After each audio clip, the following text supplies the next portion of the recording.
Estimados participantes, sean nuevamente bienvenidos a este tema de capacitación, el cual tenemos en esta oportunidad un conferencista invitado. Él es Jorge Navarrete, de nacionalidad chilena, ingeniero agrónomo, con un postítulo en gestión de calidad de la Pontificia Universidad Católica de Valparaíso, en Chile. Cuenta con 15 años de experiencia como delegado técnico y comercial en empresas multinacionales de nutrición vegetal. En Disagro, actualmente es el Product Manager corporativo de bioestimulantes. Él es el responsable de dirigir actividades del Departamento de Marketing de las líneas estratégicas de bioestimulantes en Guatemala, El Salvador, Honduras, Nicaragua, Costa Rica, Panamá y Colombia. Es también encargado de buscar, seleccionar, introducir y desarrollar nuevos productos, en este caso bioestimulantes, en los países donde opera una de nuestras empresas socias. Así como también él es el responsable de entregar directrices técnicas y comerciales de los productos al equipo de Product Manager de las unidades operativas. Vamos a darle la más cordial bienvenida al ingeniero Jorge Navarrete, recordándoles que si tuvieran alguna duda, alguna consulta de lo que él pueda generar en el desarrollo de su charla, favor anotarla en el chat general o en la bandeja de preguntas y respuestas para que nosotros se la hagamos llegar a él por correo electrónico y de esta forma también poderle responder a cada uno de ustedes. Dándoles la más cordial bienvenida, vamos a iniciar. Muchas gracias.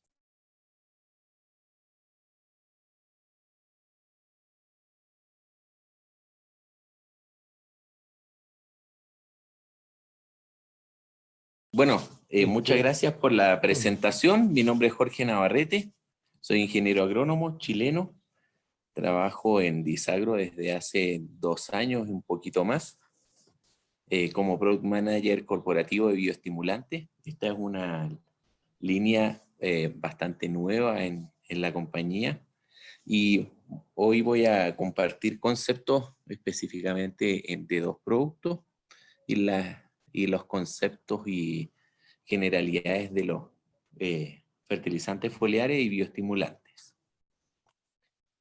Existen muchas expectativas, ¿cierto?, para cualquier cultivo, ¿ya?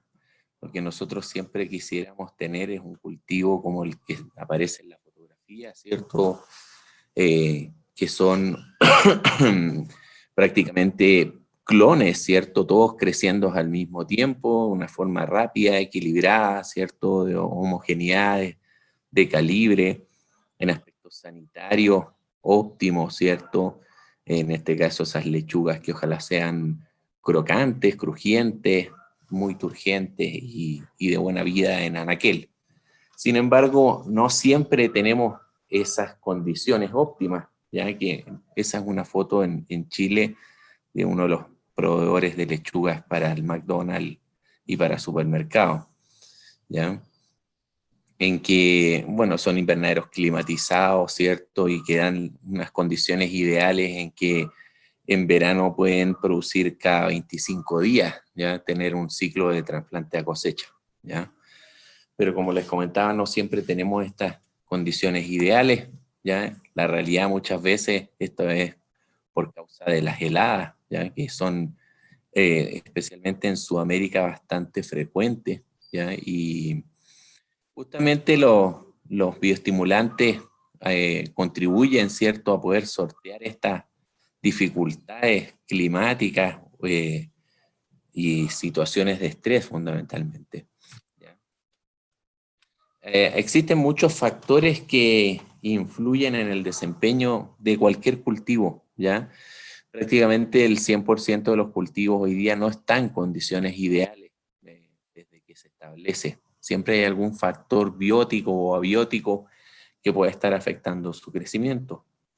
En el caso de los factores bióticos asociados a organismos o microorganismos, ¿cierto? Bacterias, nematos, insectos, malezas y hongos.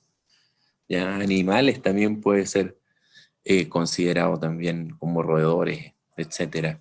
Y en el caso de factores abióticos, viento, temperaturas que pueden ser bajas como la de la fotografía anterior, o pueden ser temperaturas muy altas, ¿ya? Problemas de salinidad en el suelo, problemas de metales pesados, problemas de humedad, ya sea exceso de humedad en el suelo, o muy baja humedad, tanto en el suelo como en el ambiente, también son factores que contribuyen, ¿cierto?, para que el desempeño no sea el ideal. Nosotros tenemos que pensar que un cultivo necesita muchos factores para poder ser altamente productivo, ¿ya? De hecho, la naturaleza de las especies no las hace, ¿cierto?, ser altamente productivas de por sí, ¿ya? Sino que es el ser humano el que desea que sea altamente productivo, ¿ya? Por lo tanto, son una serie de condiciones que van más allá de su ambiente natural, ¿ya?, las que necesitamos poder dar, entre ellas la fertilización, ¿cierto?, para poder producir en alto rendimiento. Dentro de todos los factores que inciden en el desempeño de un cultivo, el más difícil de manejar es el clima, ¿ya? Todos los otros factores son bastante más fáciles de manejar, ¿cierto? Hay algunas técnicas o estrategias que podemos incorporar para hacer este cultivo más rentable.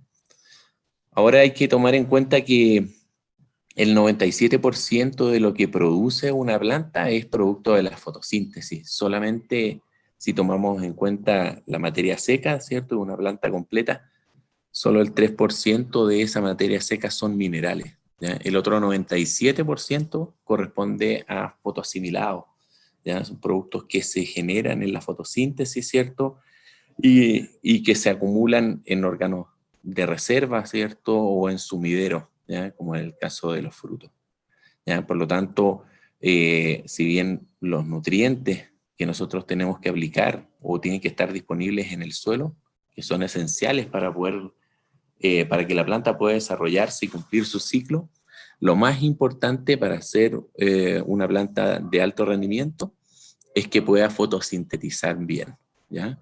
Pueden existir las condiciones para que esa fotosíntesis sea correcta, ¿cierto? Que la planta esté con los estomas abiertos, captando CO2, ¿cierto? Y transformándolo en moléculas asimiladas. Cuando nosotros necesitamos dar un apoyo al cultivo, ¿cierto?, aparte de la fertilización de suelo, nosotros podemos recurrir a los apoyos foliares. ¿A qué nos referimos con esto? Que son aplicaciones de formulados, ¿cierto?, en base a minerales o moléculas orgánicas o combinación de estas, ¿cierto?, que normalmente están disueltas en agua, asperjadas a las hojas, tallos o frutos de una planta o cultivo, ¿ya? Así podemos definir las aplicaciones foliares. Estas aplicaciones foliares, ya sea de correctores foliares o de bioestimulantes, siempre hay que considerar que son complementarias a la fertilización de suelo, ¿ya? Hasta el momento no existe ningún producto foliar que pueda suplir la fertilización del suelo, ¿ya? Por lo tanto, esa situación tenemos que tomarla muy en cuenta porque ninguna unidad de nutriente necesaria, ¿cierto?, por la planta que para ser absorbida desde el suelo va a poder ser reemplazada con las aplicaciones foliares, ¿ya?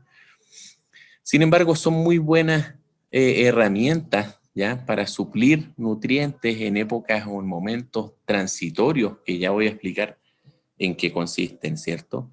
Y también es un muy buen apoyo cuando tenemos situaciones climáticas, ¿cierto?, condiciones ambientales en que la planta no se puede desarrollar como quisiéramos, ¿ya? Y pasan a ser una muy buena herramienta, ¿ya? Es muy importante diferenciar entre fertilizantes foliares o correctores foliares de los bioestimulantes. En el caso de los correctores foliares o fertilizantes foliares, su naturaleza, ¿cierto?, su formulación está basada en el contenido principalmente de nutrientes, ya sea de NPK o de microelementos, ¿ya? Y que son estos nutrientes esenciales para formar estructuras celulares, formar proteínas, formar la clorofila, ¿cierto? Pero fundamentalmente estructural, ¿ya? Está basado fundamentalmente en eso, como apoyo a la fertilización del suelo. Y en el caso de los bioestimulantes, ¿ya? El fin de los bioestimulantes no es un fin nutricional propiamente tal, ¿ya? Digamos, no es un fin mineral, ¿ya? Sí es un apoyo nutricional modulador del crecimiento, y dentro de este grupo son muchos los tipos de productos que voy a ir un poco más adelante a comentar. La absorción foliar ya está supeditada a una serie de factores, ¿ya? No porque yo aplique un fertilizante foliar voy a quedarme tranquilo de que este fertilizante ingrese a las hojas y cumpla su función, ¿ya? Existen muchas barreras, ¿cierto? Y detalles importantes que hay que sortear para que el producto sea efectivo en el cultivo y sea una inversión que genere una retribución por parte del mismo. Estos factores como está explicado en esta figura, ¿cierto? Como es la carga eléctrica de los nutrientes, la carga iónica, el tamaño, si el producto o el nutriente está complejado o si es una sal, ¿cierto? La delicuescencia, que es una propiedad que se refiere a cuánto tiempo está el producto sobre la superficie de la hoja, ¿ya? Son algunas características que van a definir, ¿cierto?, la absorción y posterior eficacia de ese tratamiento. A su vez, dentro de los fertilizantes foliares, de los correctores, hay muchos tipos de productos, ¿ya? Partiendo por sales, ¿cierto?, sulfatos, ¿ya?, que serían los productos más básicos, ¿ya? Y productos que están quelatados, ¿ya?, o complejados, ¿ya? El quelatado en el caso del EDTA, y complejados, ahí hay una serie de formulaciones. Las más comunes de encontrar son los lignosulfonatos, que son ácidos carboxílicos de cadenas largas, ¿cierto? ¿Ya? Sin embargo, las nuevas tecnologías, nuevas llamo de los últimos 10 años, ¿ya?, están asociados a carbohidratos, ¿cierto? Complejos con carbohidratos, complejos con azúcares alcoholizados o polioles, ¿ya? Complejos con ácidos carboxílicos de cadenas cortas y también complejos con aminoácidos, ¿ya? Eh, todos estos complejos hacen que el nutriente entre mucho más rápido, la planta lo reconozca como si ella misma hubiese tomado ese nutriente desde el suelo y lo hubiese movilizado hacia los puntos de crecimiento. Esa es la gran ventaja de utilizar un corrector foliar complejado respecto a utilizar una sal, ¿ya? Cuando uno aplica un sulfato de zinc, por ejemplo, parte de ese producto va a quedar en la superficie de la hoja, otra parte la planta lo va a absorber, pero va a tener que gastar energía en complejarlo, ¿ya? Antes de poder moverlo hacia los puntos de crecimiento, que es en ese caso un sumidero, ¿cierto?, de ese nutriente que está necesitándolo, ¿ya?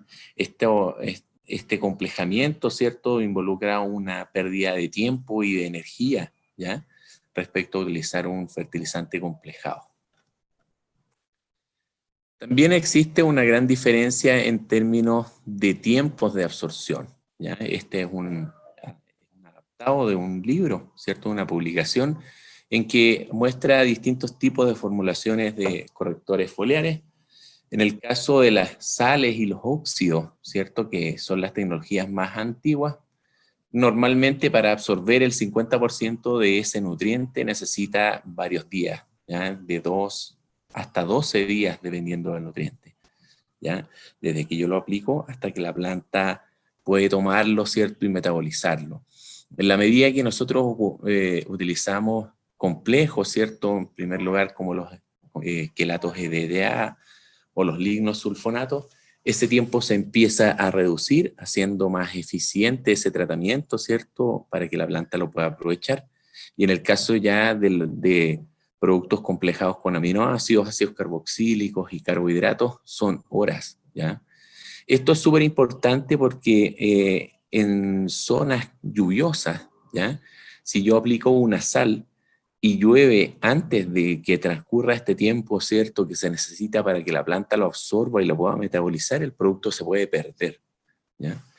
Entonces, si estamos en una condición en que nosotros podemos recibir una lluvia inesperada posterior a la aplicación, es mucho más conveniente utilizar productos que tengan sus nutrientes complejados, ¿ya? Respecto a una sal.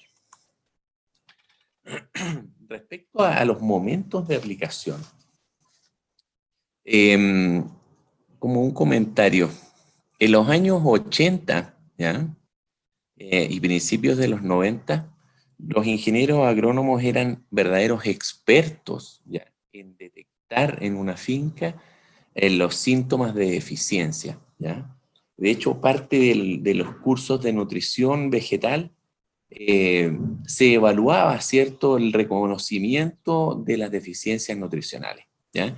Y todos los agrónomos eran expertos en eso. Uno veía una planta con un tipo de clorosis, decía, mira, esta si es en una hoja vieja es nitrógeno, ¿cierto? Si es una hoja nueva es hierro, etcétera, dependiendo de la movilidad que tenía el nutriente dentro de la planta. Sin embargo, cuando existe una deficiencia nutricional visible, yo ya tuve una pérdida irremediable de rendimiento, ¿ya? Esto está documentado, ¿ya? Digamos, en muchos cultivos y en Arabidopsis thaliana, que es una de las plantas más estudiadas como base de investigación, ¿cierto? Es que cuando existe una deficiencia visible, ¿ya?, yo ya tengo una pérdida de rendimiento que no la voy a poder recuperar, incluso si hago una aplicación foliar o al suelo como corrección, ¿ya? ¿Cuál es la tendencia de los últimos 10 años, ya? Es corregir las deficiencias nutricionales transitorias, ¿ya? ¿Cuáles son estas? Son aquellos momentos o estados fenológicos o fisiológicos en que la planta no es capaz de absorber o movilizar la cantidad de nutrientes que se necesita, ¿ya? Ejemplos de estos pueden ser boro, zinc en floración, el potasio en el caso del llenado de frutos, ¿ya? Me tocó ver hace algunos años atrás en Chile, en el norte de Chile, una plantación de uva de mesa, que era una uva con semillas, Red Globe, y estaba en un suelo con una alta carga de boro, ¿ya? Contaminado con un exceso de boro en una zona minera, ¿ya? Y resulta que existía un problema de cuaja, ¿ya? Luego de varios análisis y de expertos fisiólogos que se llevaron, porque era un campo bastante difícil de llevar, la recomendación de este fisiólogo fue aplicar boro al follaje, ¿ya? Lo primero que pensó el agricultor era si el tipo estaba loco, ¿ya? Porque decía, mira, hay síntomas visibles de toxicidad por boro en el follaje. Sin embargo, había problemas de cuaja. ¿Qué es lo que ocurría? Que esa variedad en esa zona tenía problemas de cuaja porque la planta, si bien mostraba síntomas de toxicidad por boro, no era capaz de mover todo el boro que se necesitaba para la floración, necesario para la formación del tubo polínico, ¿cierto? Y una buena cuaja. Y la recomendación fue aplicar un boro complejado, ¿ya? En esa ocasión era un boro complejado con polioles y mejoró la cuaja, ¿ya? Por lo tanto, existen deficiencias transitorias muy marcadas, ¿ya? Y que son aquellos que especialmente deben ser corregidos al follaje, ¿ya? A nivel hortícola, ¿cierto? Hortalizas de fruto, ¿ya? Hoy es muy común las aplicaciones de potasio, ¿ya? Sobre todo potasios en complejos, ¿ya? Como un complemento para el llenado de los frutos, ¿ya? Y eso también está demostrado, ¿cierto? Y está cada vez más creciente el uso de este nutriente de forma foliar como un complemento a la fertilización del suelo, ¿ya? Es lo que les comentaba hace un momento. Bueno, ahora respecto a los bioestimulantes, recién el año 2018 ya existe una definición oficial de los bioestimulantes, ya que está asociada a los efectos más que a la formulación propiamente tal, ¿ya? Y que en términos resumidos es cualquier sustancia, ¿cierto?, que puede ser natural o orgánica o inorgánica, ¿cierto?, que aplicada a un cultivo es capaz de modular o estimular procesos biológicos, ¿ya?, fisiológicos, que mejoran la disponibilidad de nutrientes, optimizan su absorción, incrementan la tolerancia al estrés y mejoran la calidad de cosecha, ¿ya? Por lo tanto, aquí estamos dentro de un grupo muy grande de productos en que además pueden existir combinaciones entre ellos. Yo he separado los bioestimulantes en 5 grandes grupos. El primer grupo son los extractos de algas, que en términos resumidos, ¿cierto?, son potenciadores naturales del metabolismo. Un segundo grupo son los aminoácidos, que fundamentalmente se aplican como ahorro de energía, ¿ya? Y eso les permite, ¿cierto?, a las plantas salir de situaciones de estrés. Y también dentro de este grupo hay formulaciones con aminoácidos específicos, ¿cierto?, que pueden ser ya sea como un enraizador, ¿cierto?, o algunos otros orientados para el crecimiento de frutas.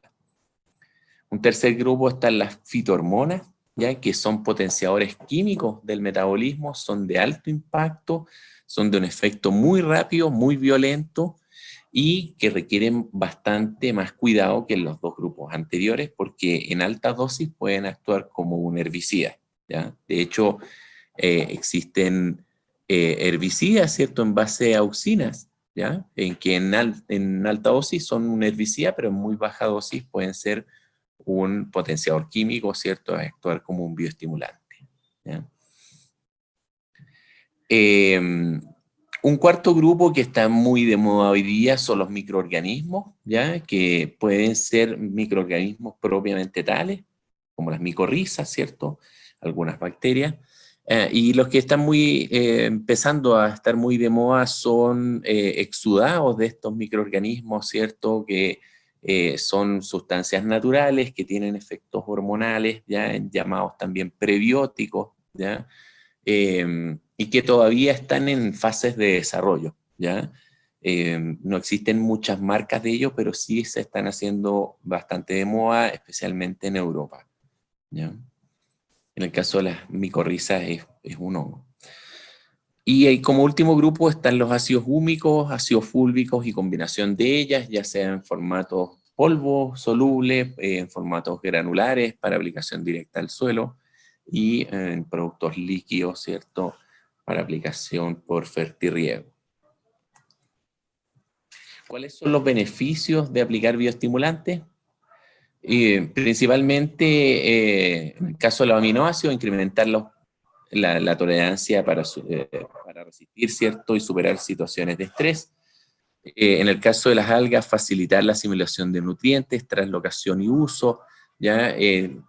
Dentro de las algas también hay ciertos grupos que tienen un efecto importante para superar situaciones de estrés también, al igual que los aminoácidos.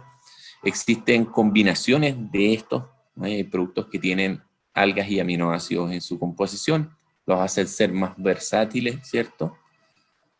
Un segundo, vamos a esperar que pase la ambulancia.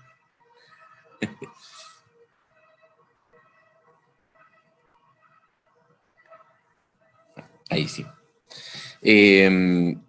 Bueno, mejorar la eficiencia del metabolismo de las plantas para inducir incrementos y calidad de cosecha, ¿cierto? La medida en que una planta está activa permite producir más, ¿cierto?, fotosimilados, fotosintetizar más, ¿cierto?, y crecer con una mejor velocidad, y eso nos va a permitir poder optar a una mejor calidad de cosecha y rendimiento. Mejorar atributos de calidad, hay formulaciones que están orientadas al incremento de azúcares, mejorar el color, ¿cierto?, síntesis de pigmento, aumentar el tamaño, etcétera, ¿ya? Y en el caso de los ácidos húmicos y fúlvicos, estos son productos que están diseñados para mejorar las propiedades físicas, químicas y biológicas del suelo.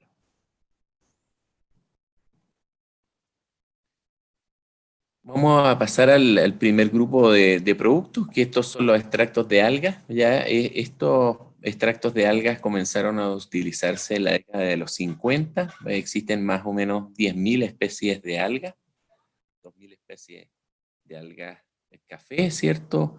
Algas pardas, que le llaman. Sí, hay más de 7.000 especies de algas rojas y 1.800 especies de algas verdes, ¿ya? por mencionar algunas especies, está Ascophyllum, el Ascophyllum nodosum, que es la más importante, ¿cierto? Y es la que más se comercializa a nivel mundial. Sin embargo, hay otras especies que también se comercializan, como Macrocystis, Eclonia, Sargassum, Laminaria, Turbilea, Fucus, etc. ¿Ya?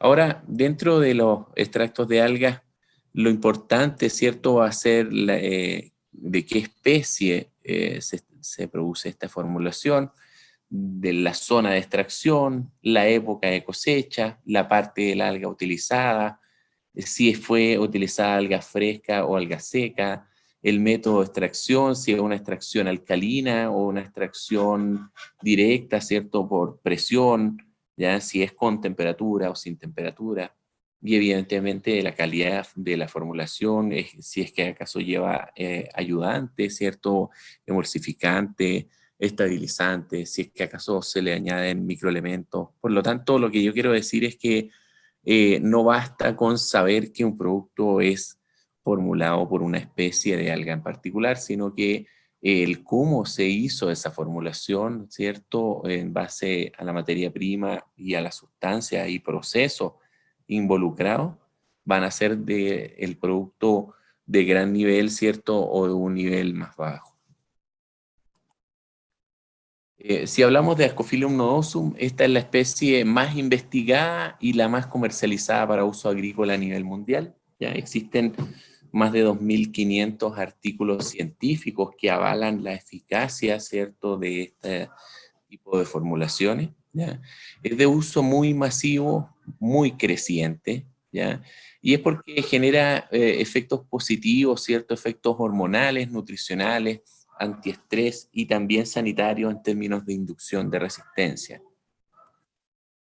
¿Ya? Estos extractos de algas contienen una serie de sustancias, ¿cierto?, como las betainas, manitol, polifenoles, laminarias, fucanos, ¿cierto?, que son sustancias que el alga, al crecer bajo situaciones de estrés, ¿ya? Esta es un alga que crece en muy pocas zonas, ¿cierto? Crece en la costa canadiense, en Noruega y en Irlanda solamente, ¿ya? Y en estas costas se caracterizan por dar una condición bastante hostil al alga en su crecimiento, que la obligan a producir naturalmente muchas sustancias como una reacción de estrés, ¿ya? Esta especie de alga crece en momentos de baja marea, alta marea, ¿cierto? Y con altas y bajas temperaturas dependiendo de la época del año, ¿ya? Y como les decía, esta particularidad de crecimiento hace que produzca, ¿cierto?, y acumule en gran concentración estas sustancias que nosotros al extraerlas, ¿cierto?, las aprovechamos en una formulación, ¿ya? Bueno, y ahí están un poco las funciones de cada uno de estos grupos, ¿ya? Porque no, en el caso de las betainas, por ejemplo, son muchas betainas las que se producen, ¿ya?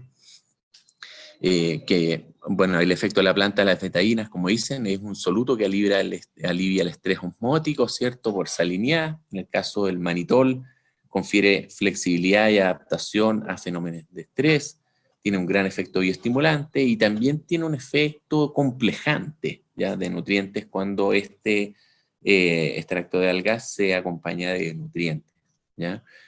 En el caso de los polifenoles son de alto poder antioxidante, por lo tanto, cuando una planta puede estar sometida a una alta radiación, alta temperatura, la planta es capaz de equilibrar su crecimiento y no perder el ritmo de brotación, ¿cierto?, de elongación y de división celular, ¿ya?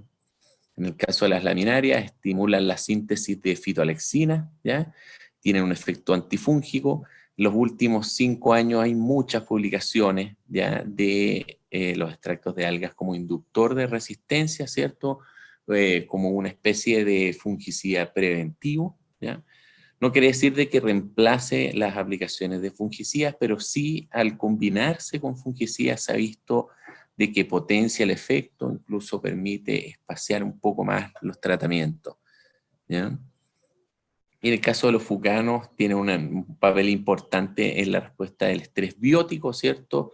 También con un efecto licitor en el metabolismo, ¿ya? Y producen también sustancias de respuesta a los mismos, ¿ya? Por lo tanto, junto con las laminarias, son compuestos que tienen un efecto de inducción de resistencia.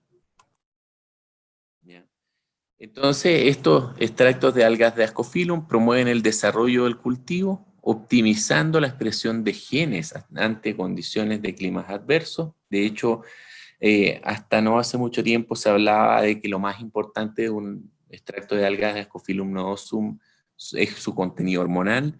Yo sigo manteniendo eso, ¿ya? De hecho, es una serie de hormonas, muchos tipos de fitohormonas naturales que están presentes, auxinas, gibrelinas y citoquininas, ¿cierto? Naturales, ¿ya? En que su conjunto estimulan la planta, ¿cierto? Para que lleven un desarrollo óptimo. Sin embargo, se ha visto en el último tiempo en que lo más importante de este tipo de productos es que generan una expresión de genes, ¿ya? Y que hacen que la planta crezca mejor, ¿cierto? Y se fortalezca ante situaciones de estrés, ¿ya?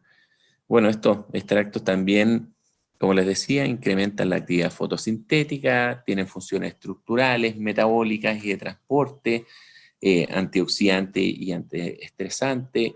Al activar el metabolismo, si nosotros acompañamos un fungicida o insecticida sistémico junto con un buen extracto de Ascophyllum noosum, la sistemia de este pesticida se mejora y por lo tanto el tratamiento también es mucho más eficaz.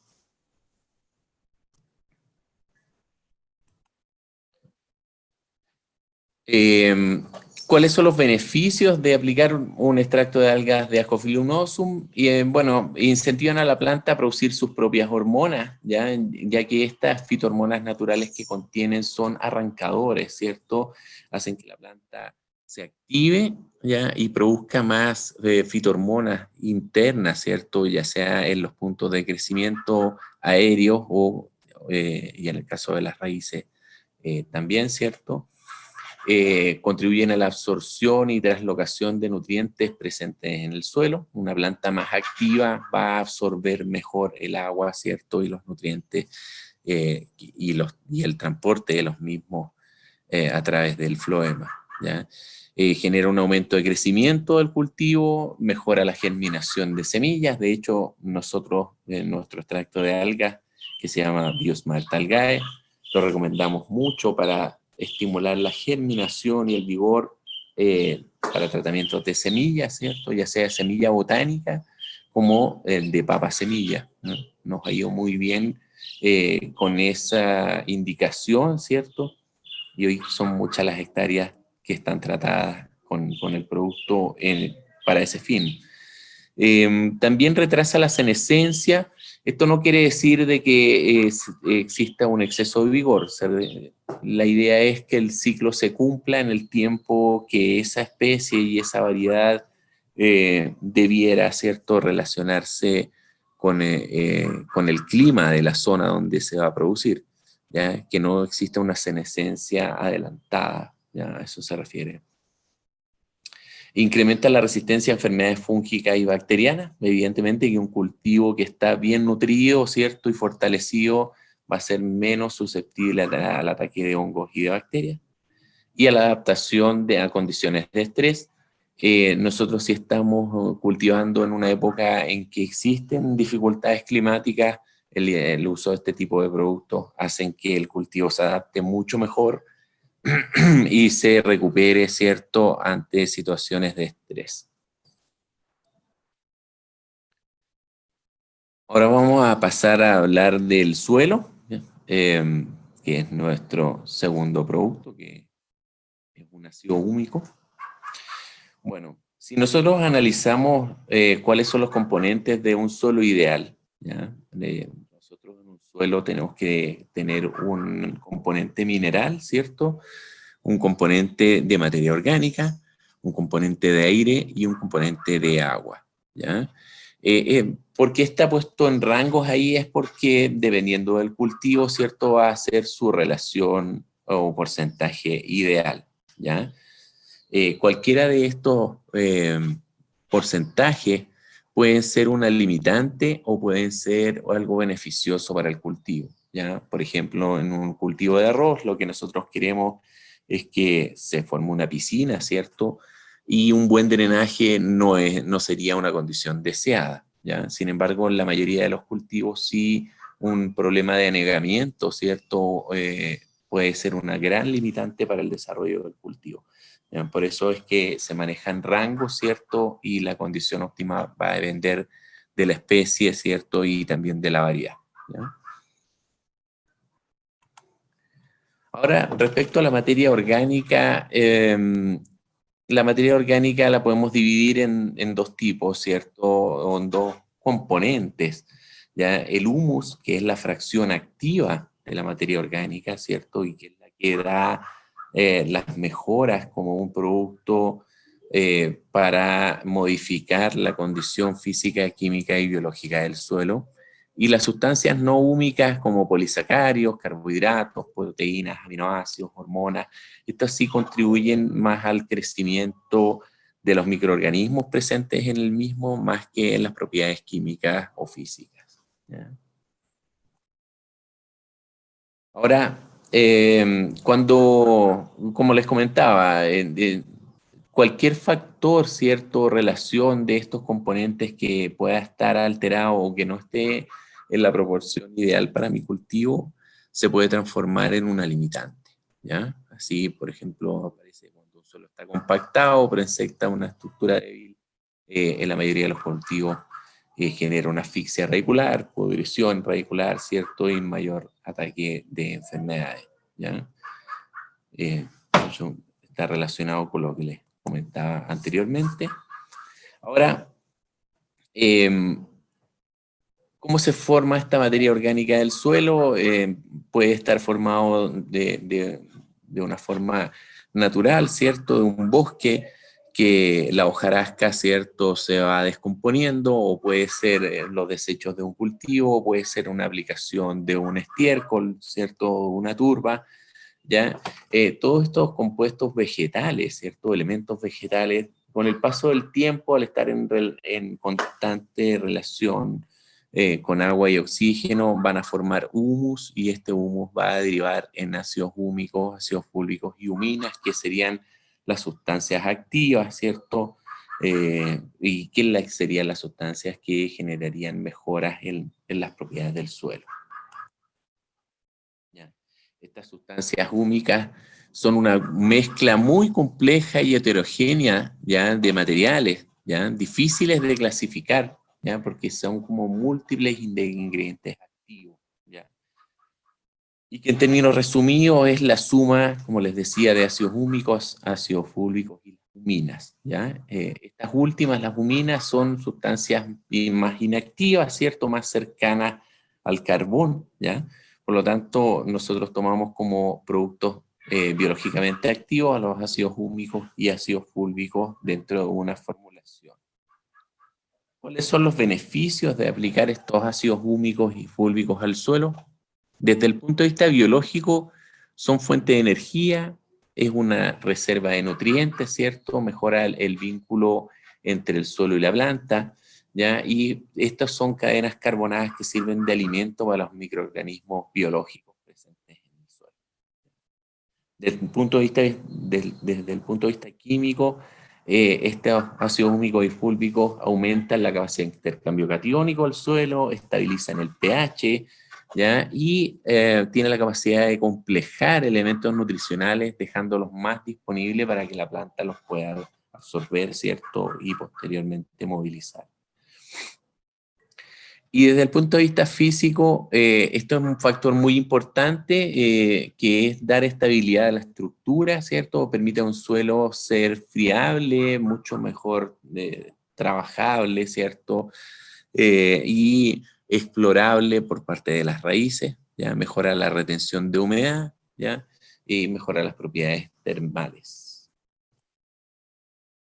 Desde el punto de vista estructural, yo siempre explico estos ácidos húmicos y fúlvicos como un componente importante, ¿ya? Que podemos ejemplificarlo en un muro, ¿ya? Un muro de ladrillo, donde cada ladrillo serían las partículas de arcilla, el cemento que une estos ladrillos sería el calcio, ¿ya? Y estos ácidos húmicos y fúlvicos sería la enfierradura, los pilares, las cadenas que dan la estabilidad a este muro, ¿ya? Esa es la gran función que tienen estos ácidos húmicos y fúlvicos. Es una especie de pegamento, ¿ya? Que permite formar agregados estables y de esa forma tener un excelente equilibrio de agregados, ¿cierto? De macro y de microporos en el perfil para poder tener una condición óptima tanto de humedad, ¿cierto? Como de oxígeno.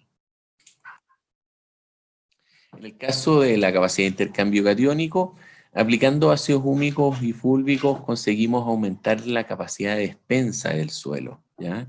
Aumentamos estas cargas negativas, ¿ya? Y también cargas positivas capaces de absorber nutrientes, ¿ya?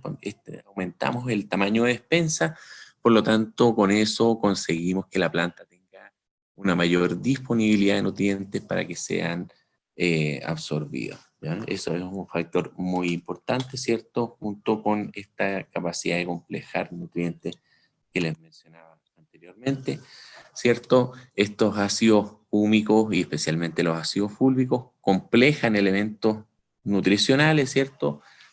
Para que la planta los pueda absorber. En el caso de suelos salinos y sódicos también tienen capacidad de complejar elementos no deseados, ¿ya? Cuando un nutriente está en exceso, este complejo permite lavar y llevar a profundidad, ¿cierto? En el caso de estar con esa limitante. Un beneficio muy interesante es que aplicando estos ácidos húmicos y fúlvicos aumenta la absorción y disponibilidad de nutrientes, ¿ya? Prácticamente para todos los nutrientes esenciales existen mejoras, ¿ya? Esta es una gráfica que muestra muchos ensayos, ¿cierto? Donde en su mayoría aumenta la absorción por parte de la planta luego de hacer aplicaciones de ácidos húmicos, ¿ya? Esto genera beneficios en todo tipo de suelos, ya no solamente en suelos pobres, ¿cierto? Bajos en materia orgánica. Estamos haciendo trabajos desde hace bastante tiempo con gran éxito, incluso en plantaciones de café, con 6-7% de materia orgánica en el suelo. Se ve incrementado la absorción de nutrientes, ¿cierto? Cuando tratamos con ácidos húmicos y fúlvicos. ¿Qué lo hace ser un buen producto? Un ácido húmico es la pureza, ¿cierto? El origen, cómo se formó y la cantidad de grupos funcionales, ¿ya? Estos grupos de ácidos policarboxílicos, ¿ya? Que son altamente activos en todos estos beneficios que les he ido comentando, ¿ya? Y que realmente, más que medir el contenido total de ácidos húmicos y fúlvicos, nosotros en una formulación debiéramos buscar el contenido de estos grupos funcionales que serían los ingredientes activos, ¿ya? ¿Cómo se forman estos ácidos húmicos y fúlvicos? Como les comentaba, a partir de cualquier desecho vegetal o animal, nosotros podemos formarlos luego de un largo proceso de descomposición. Sin embargo, los productos más eficaces y concentrados están formados como parte de un mineral que se llama leonardita, ¿ya? Que está a la altura de aquí, como dice, del humus, ¿ya? Esto es una formación a poca profundidad, ¿cierto? Que con el cambio climático pasó de ser un pantano prehistórico, ¿cierto? Luego pasa con el correr del tiempo a formarse una turba, posteriormente el humus, que es lo que se recoge, ¿cierto? Y tiene actividad como esta enmienda orgánica, ya estos ácidos húmicos y fúlvicos. Y el último proceso sería ya el carbón, que no tiene una actividad biológica importante. Ahora, dentro de sustancias húmicas que existen en el mercado, hay muchos tipos, ¿cierto? Hay leonarditas puras, ¿ya? Como es el caso de nuestro producto que se llama Biosmart Terratop, ¿ya? Hay materias orgánicas de origen animal y vegetal, ¿cierto? Que tienen una limitación principalmente en que el contenido de ácidos húmicos y fúlvicos es bajo, ¿ya? Por lo tanto, necesito aplicar grandes cantidades para poder ver un efecto a corto y mediano plazo, ¿ya? bueno, existen huminas y subproductos del carbón que son de muy bajo costo, ¿cierto? Pero también, al igual que los estiércoles, necesitan grandes cantidades digamos, para ver un efecto. Los humatos de potasio, ¿cierto? Humatos de sodio, que son también formulados en base a leonardita, pero que son tratados con hidróxido, ¿ya? Se pierden algunas propiedades, digamos, de estos grupos funcionales, ¿ya? Son de más rápida solubilidad, pero de menor actividad que la leonardita pura, ¿ya? Y finalmente los lignosulfonatos, ¿cierto? Que son ácidos carboxílicos más relacionados a los púlvicos, cadenas más cortas, ¿cierto? Y tienen un impacto muy a corto plazo, ¿ya? Y que sí es interesante como un activador de la microbiología del suelo. Y bueno, si comparamos dentro de los mismos productos en base a leonardita pura, también existen diferencias de calidad, ¿cierto? Que van a depender del método de extracción, de la profundidad, ¿cierto? De la mina, ¿ya? Y si es que acaso tuvo algún tratamiento térmico que podría degenerar los grupos funcionales. ¿Cuándo recomendamos nosotros aplicar estos ácidos húmicos y fúlvicos granulares, ya puros, como es el caso de Biosmart TerraTop? En cultivos anuales recomendamos aplicar al momento de siembra o de trasplante, cosa de aprovechar, ¿cierto?, su efecto durante todo el ciclo del cultivo. Y en el caso de los cultivos perennes, aplicar al momento de plantar en los flash de desarrollo de raíces y también a inicio de las lluvias, que normalmente es cuando ocurren estos aumentos de cabellera radicular.